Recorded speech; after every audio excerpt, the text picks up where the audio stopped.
Buonasera a tutti e benvenuti o ben ritrovati a coloro che già qui di sera e che, malgrado le temperature, anche stasera ci regalano la loro presenza. Come sempre io dico a nome di tutti noi, dei maestri, dei coristi, ringraziare la Fondazione Abbazia di Rosazzo, ringraziare l'Università di Udine, ringraziare veramente tutte le persone che in questa settimana ci hanno permesso di lavorare, di cantare, di studiare senza mai preoccuparsi di nulla. E a loro va il nostro ringraziamento più grande. Questa è la serata conclusiva di questo percorso che iniziamo lunedì e vi presenteremo il risultato di tutto il nostro impegno, l'impegno dei docenti, l'impegno di tutti i corsisti che hanno dato il meglio di quanto potevano offrire a tutti quanti. Vale la pena di ricordare il nome dei nostri docenti. Parliamo di Bruna Caruso, di Carmen Petto che ha dovuto allontanarsi dalla pazzia e entrare a casa per motivi personali, ma che ringraziamo comunque, e di Michał Solecki.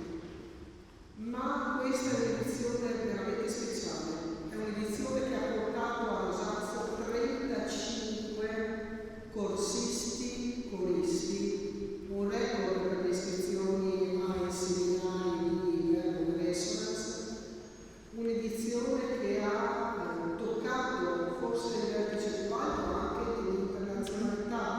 Abbiamo avuto corsisti italiani, dal Belgio, dalla Polonia, dalla Lituania, abbiamo avuto una persona speciale che ha curato la preparazione di questo concerto, un docente di altissimo profilo che questa sera dirigerà questo nostro regalo a tutti voi e siamo veramente orgogliosi di aver avuto con noi tutta la settimana, vissuto con noi ogni momento della giornata fino a questa sera. Quest'anno, questa 21ª edizione, vede tra noi il professor Johannes Röschel, un'autorità assoluta nel mondo del canto gregoriano. Io dico soltanto due cose perché il suo curriculum è veramente molto esteso, molto lungo, molto ricco e non basterebbe una serata per raccontarlo tutto.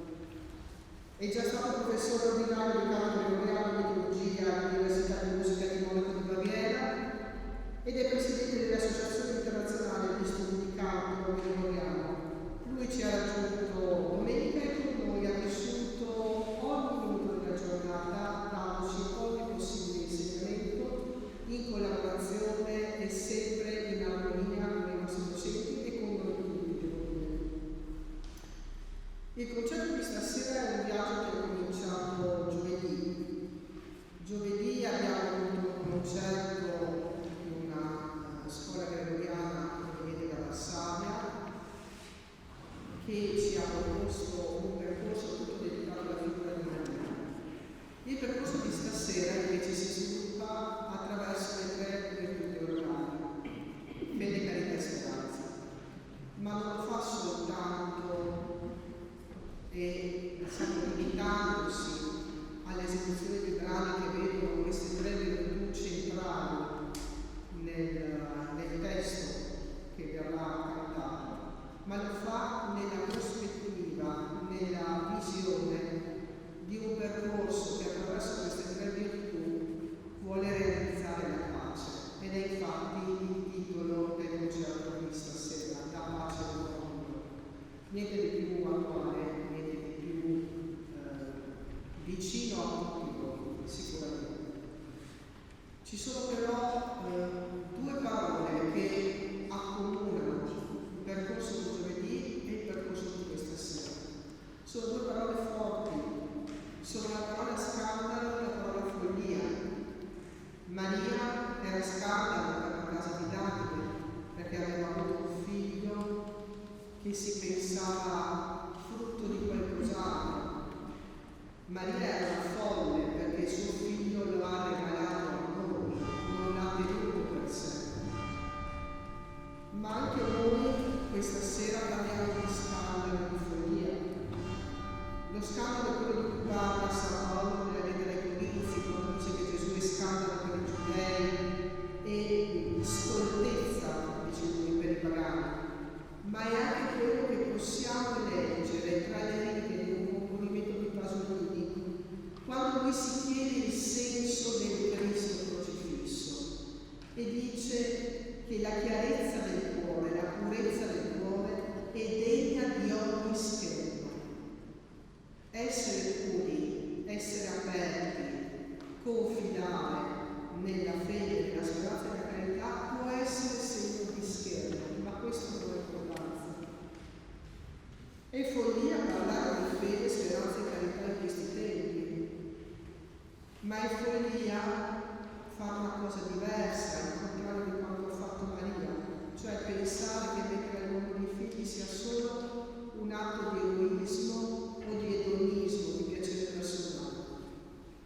Ecco, io ho pensato a lungo ai brani che abbiamo preparato, alle letture, perché vedrete ci saranno delle letture ad intercalare la scuola dei brani, e ho trovato che queste due parole fossero quanto di più vicino al canto gregoriano e ai brani che sentirete.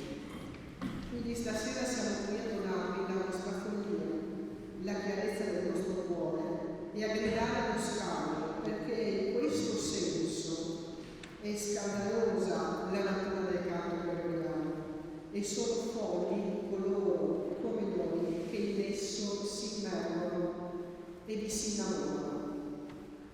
Io vi ringrazio, lascio spazio alla scuola gregoriana, vi chiedo cortesemente di chiudere tutti i cellulari e di applaudire, se avete piacere di farlo, se la serata vi sarà raggiunto i vostri cuori, di farlo alla fine della nostra esibizione. Grazie.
Ci sono cose da fare ogni giorno. Lavarsi, studiare, giocare, preparare la tavola a mezzogiorno. Bip bip, brum. Ci sono cose da fare di notte. Dormire, chiudere gli occhi, avere sogni per sognare, orecchie per udire. Brum!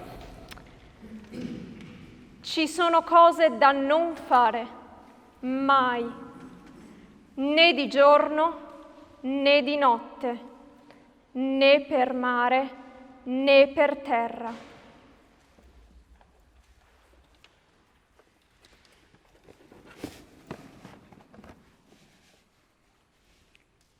Per esempio, la guerra.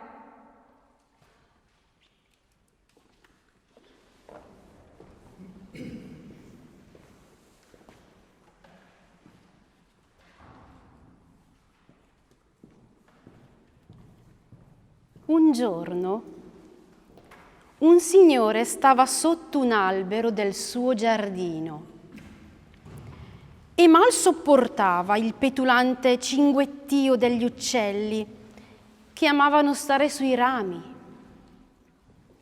Così ordinò ai suoi servi di cacciarli via con sassi e bastoni.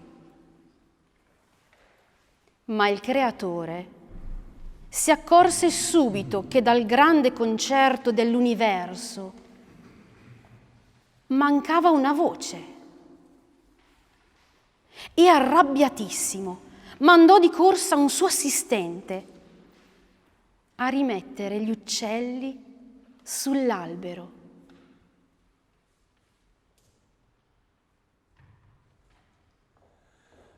Nel ritmo della natura la vita è una. Dalla sua totalità non si può impunemente aggiungere o togliere niente. Ogni cosa, piccola o grande che sia, è legata. Ogni parte è l'insieme. Questa sedia è qui grazie a un'infinita catena di fatti, cose e persone.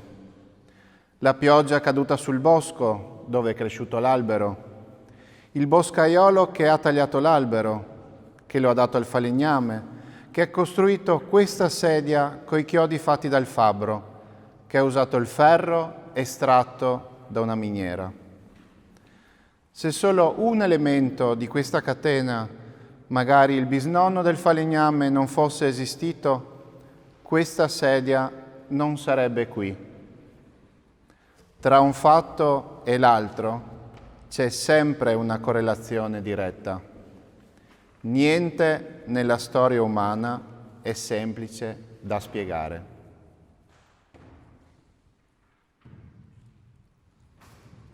Siamo il 9 o il 10 settembre 1943. Eccomi là, in fondo alla scarpata, vestito da soldato. Intorno a me c'è la mia compagnia o l'intero reggimento, non lo ricordo. È l'ora delle grandi confessioni, oppure della grande distanza. Ho paura della morte, una paura che mi stringe talmente le viscere che non so proprio come faccio a nasconderla. Ritornai da Pisa a Casarsa, lacero, con una scarpa diversa dall'altra, dopo aver fatto un centinaio di chilometri a piedi. La guerra non mi è mai sembrata tanto schifosamente orribile come ora, ma non si è mai pensato cos'è una vita umana. Solo l'amare, solo il conoscere conta, non l'aver amato, non l'aver conosciuto. Dà angoscia il vivere di un consumato amore. L'anima non cresce più. Non ci sono dubbi. Nel corso degli ultimi millenni abbiamo fatto enormi progressi. Siamo riusciti a volare come uccelli, nuotare sott'acqua come i pesci. Andiamo sulla Luna, mandiamo sonde su Marte. Ora stiamo persino capaci di donare la vita. Eppure, con tutto questo progresso, non siamo in pace, né con noi stessi, né col mondo attorno a noi. Abbiamo appestato la terra, dissacrato fiumi e laghi, bruciato intere foreste, reso infernale la vita degli animali. L'equilibrio è stato rotto. Ancor più che fuori, le cause della guerra sono dentro di noi, sono in passioni, come il desiderio, la paura, l'insicurezza, l'ingordigia, l'orgoglio, la vanità. Dobbiamo cambiare atteggiamento. Cominciamo a prendere le decisioni sulla base di più moralità e meno interesse. Facciamo quello che è giusto invece di quel che ci conviene. Educhiamo i giovani a essere onesti e non furbi. Riprendiamo certe tradizioni di correttezza. Reimpossessiamoci della lingua, della parola Dio, che oggi è diventata una sorta di oscenità. Questa evoluzione ha a che fare con la coscienza, con la nostra coscienza, con la coscienza di ognuno di noi.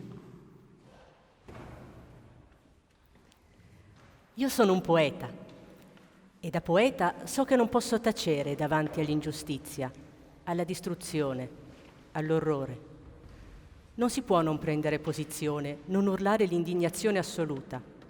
Non possiamo non urlare, nessuno di noi può. E voi, poeti, umili servitori della parola, sentinelle vigili della bellezza, vi prego, unite il vostro canto al nostro, così che la poesia vinca sulla follia umana. Noi qui, adesso, con la tenacia e la forza della poesia, delicata come un fiore ma più forte di un carro armato, diciamo no alla follia dell'orrore. E i grandi della terra in qualche modo ci sentiranno, in qualche modo il nostro disperato appello giungerà a toccare i loro cuori.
Un giorno un re riunì alcuni ciechi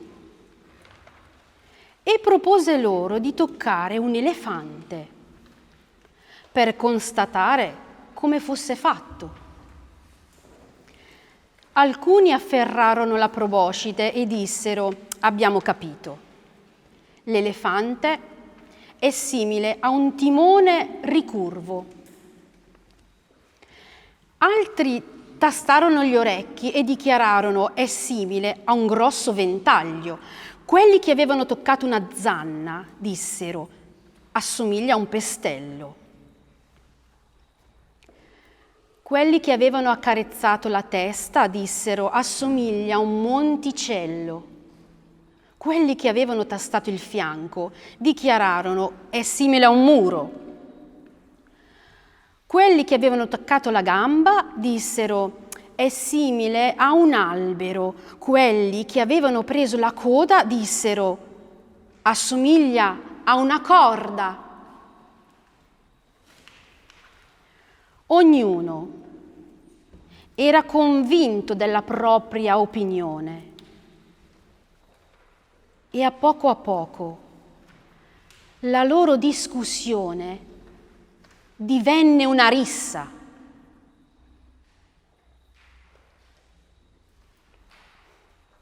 E il re si mise a ridere.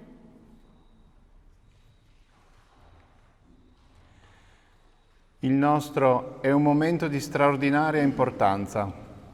La guerra ci ha dato l'occasione di ripensare a tutto e ci ha messo dinanzi a nuove scelte. Se riusciremo a vedere l'universo come un tutt'uno in cui ogni parte riflette la totalità, cominceremo a capire chi siamo e dove stiamo andando. Altrimenti saremo come la rana che dal fondo di un pozzo guarda in su e crede che quel che vede sia tutto il cielo.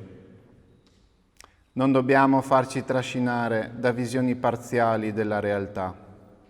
Certe concitate parole pronunciate dalle lingue sciolte servono solo a risvegliare i nostri istinti più bassi, ad alzare la bestia dell'odio che dorme in ognuno di noi, a provocare la cecità delle passioni che permette a noi, come ai nostri nemici, di uccidere. Se noi davvero crediamo nella santità della vita, dobbiamo accettare la santità di tutte le vite. L'odio genera solo l'odio, ma l'odio si combatte solo con l'amore. Questi sono ancora i giorni in cui è possibile fare qualcosa. Facciamolo. A volte ognuno per conto proprio, a volte tutti insieme. Ognuno di noi può fare qualcosa e tutti insieme possiamo fare migliaia di cose. Parliamo di pace, educhiamo i giovani alla pace. La storia non è solo un'infinita sequenza di guerre e massacri, ma anche grandi cambiamenti indotti da personaggi straordinari, come il Cristo, sordo alla violenza, che mostra il cuore dell'uomo come la più grande delle conquiste.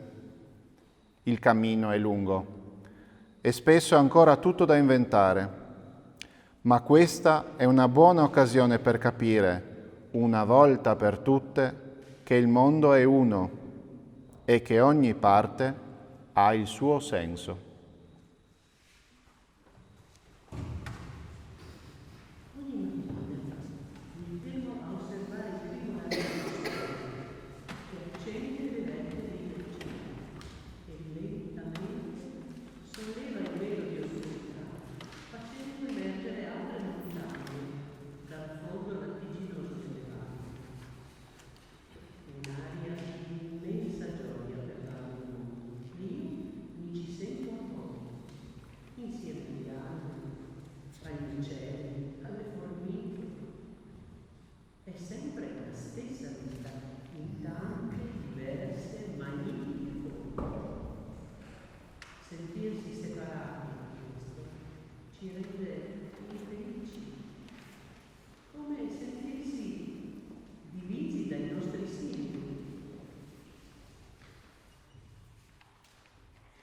Gentilezza e onestà sarebbero sufficienti queste due virtù per evitare ogni tipo di conflitto e per fare migliori gli uomini di tutto il mondo. In modo gentile si può scuotere il mondo. La gentilezza impedisce l'immobilità del pensiero, è destabilizzante. La gentilezza rimette in discussione le idee, i pregiudizi. Il circolo vizioso dell'urlo, dell'arroganza, della violenza, del fanatismo, dell'intolleranza, del rancore si rompe con la gentilezza. Cerchiamo di essere gentili, sempre, davvero in modo gentile si può scuotere il mondo. Dopo 2 anni di bombardamento sistematico da parte dei media sul Covid-19, adesso la televisione propina dalla mattina alla sera interventi di politologi e inviati di guerra. Pierpaolo Pasolini, già negli anni 60, era fortemente critico nei confronti dei mass media. Non considero nulla di più feroce della televisione, che ha imposto i suoi modelli, quelli voluti dalla nuova industrializzazione, la quale pretende che non siano concepibili altre ideologie che quella del consumo. Invece di fare le marce per la pace, io ne proporrei una per il rinnovamento della televisione, con il suo paternalismo, la sua falsa democrazia, il suo moralismo, i suoi buoni sentimenti, con il suo voler considerare tutti gli spettatori di una misura media e astratta. Essa ignora che in Italia ci sono anche i contadini, gli operai, gli intellettuali e soprattutto le persone intelligenti. Ecco, ecco, ecco.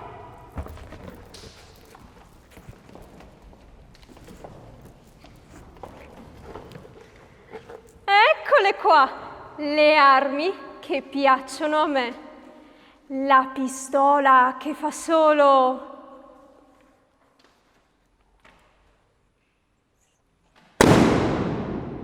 Pum! Oh... Bang, si è letto qualche fumetto. Il cannoncino che spara senza far tremare nemmeno il tavolino. Il fuciletto ad aria che talvolta per sbaglio colpisce il bersaglio, ma non farebbe male né a una mosca né a un caporale. Armi dell'allegria, le altre per piacere, ma buttatele via.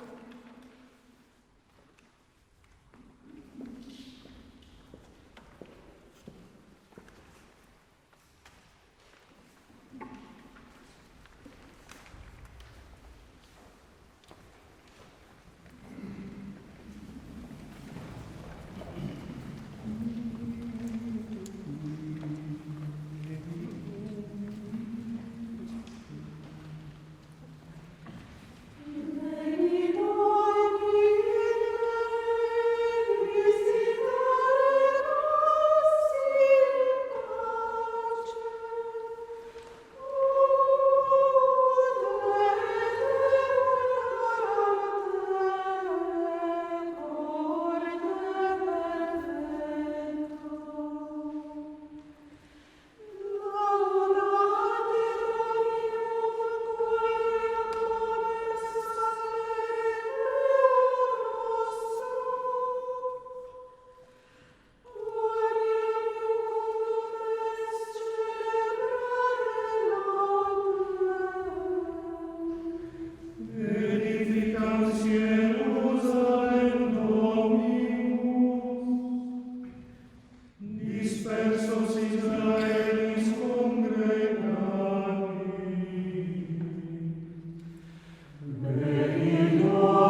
Un giorno un uomo camminava per un campo e si imbatté in una tigre. Si mise a correre, tallonato dalla tigre. Giunto a un precipizio, si afferrò alla radice di una vite e si lasciò penzolare. La tigre lo fiutava dall'alto. Tremando, l'uomo guardò giù. In fondo all'abisso, un'altra tigre lo aspettava per divorarlo.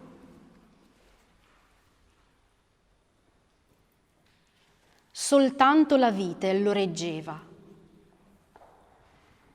2 topi, uno bianco e uno nero, cominciarono a rosicchiare piano piano la vite.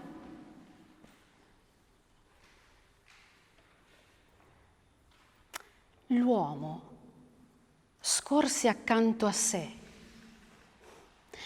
una bellissima fragola rossa. Afferrandosi alla vite con una mano sola, con l'altra spiccò la fragola e la mangiò.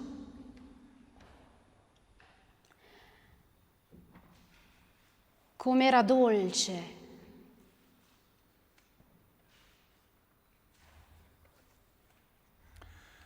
Arrivano da Sartana, un quartiere di Mariupol.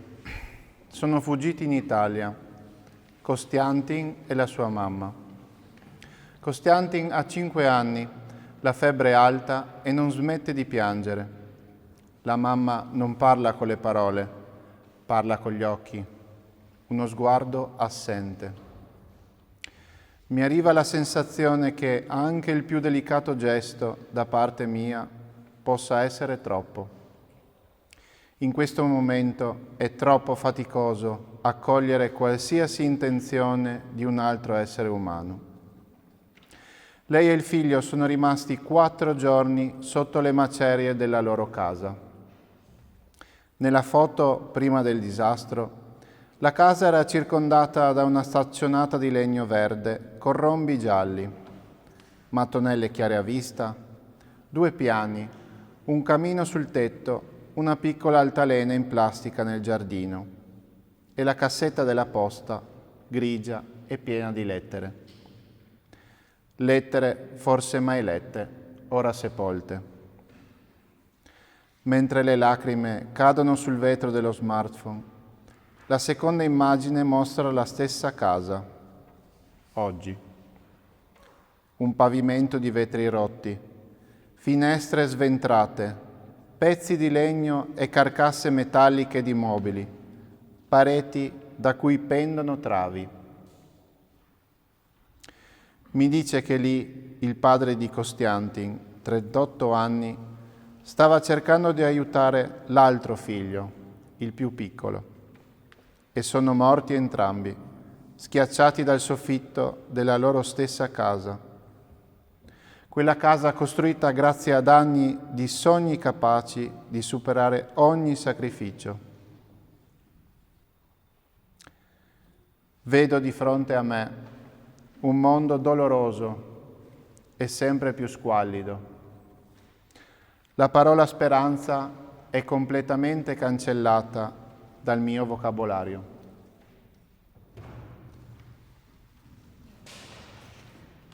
Come giornalista sono andata dentro alla guerra per cercare di vederla coi miei occhi, per cercare di farmene una ragione. Ma come fossi saltata nella minestra per sapere se è salata, ora ho l'impressione di affogarci dentro. Mi sento andare a fondo nel mare della follia umana, che sembra non avere più limiti. Dalla finestra non vedo una città, ma un enorme termitaio brulicante di misera umanità, un immenso cimitero impolverato.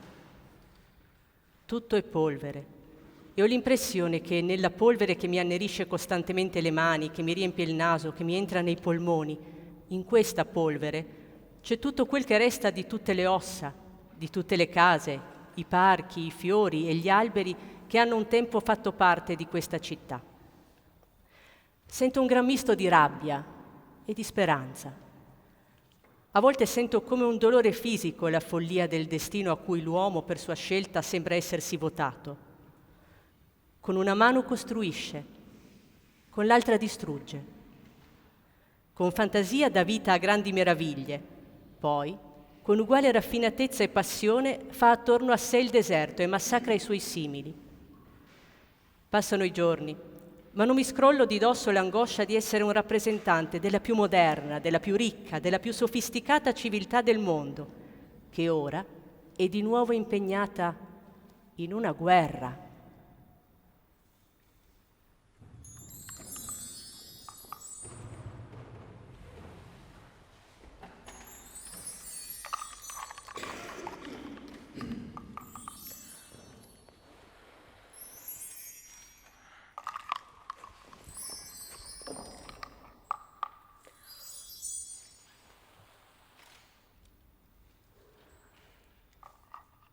Dopo la pioggia viene il sereno, brilla in cielo l'arcobaleno. È come un ponte imbandierato e il sole vi passa, festeggiato. È bello guardare a naso in su le sue bandiere rosse e blu.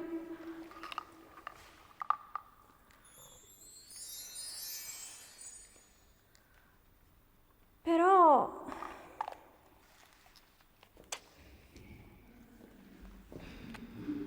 lo si vede. È questo il male, soltanto dopo il temporale. Non sarebbe più conveniente il temporale non farlo per niente? Un arcobaleno senza tempesta, questa sì che sarebbe festa. Sarebbe una festa per tutta la terra. Fare la pace prima della guerra. Esiste una parola per indicare la convinzione di poter rendere le cose migliori senza distorcere la realtà. La parola è speranza. Ottimismo e speranza non sono sinonimi. L'ottimismo è la supposizione che le cose alla fine andranno bene. La speranza è piuttosto la convinzione che si possa agire per migliorare le cose. Per cui, a differenza dell'ottimismo, la speranza implica un'azione personale. L'ottimismo è una felice predizione e si può presentare anche senza essere invocato. La speranza, invece, implica un'azione volontaria, implica una scelta attiva. Alla speranza dobbiamo preparare noi un nido e spargere anche del gustoso becchime tutto intorno. Ma se ci impegniamo per attirarla e riusciamo a farla risplendere nel nostro cuore, non c'è canto più dolce in questo mondo stonato. Con la convinzione che verranno giorni migliori, saremo ottimisti, ma non ancora speranzosi. E limitarsi a immaginare un futuro migliore non lo renderà tale. L'ottimismo può essere d'aiuto al mondo, ma poi è necessario immaginare un nostro contributo plausibile, anche piccolo, alla realizzazione di un futuro migliore.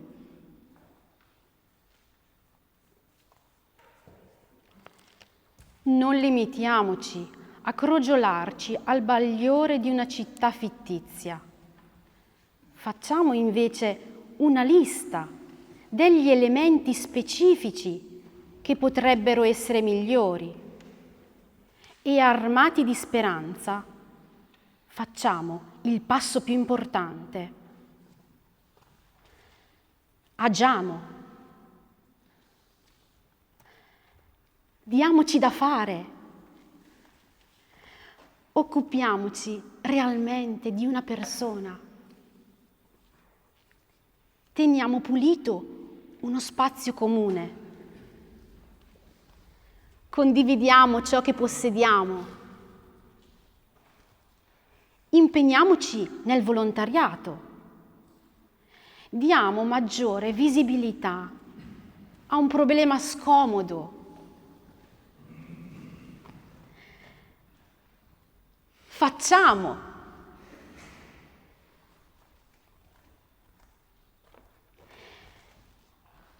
La grandezza di un'azione non risiede solo nel suo impatto sul mondo, ma nell'amore con cui la si compie. Non tutti possiamo fare grandi cose, ma possiamo fare piccole cose con grande amore. Guidati dalla speranza, la nostra piccola via può cambiare il nostro cuore e può contagiare il cuore di tutti.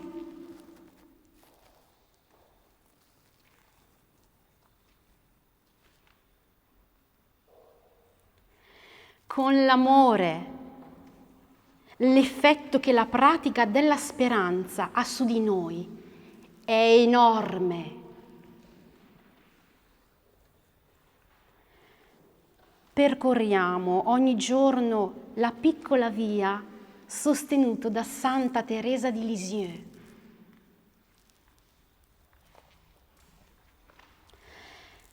La speranza è quella cosa piumata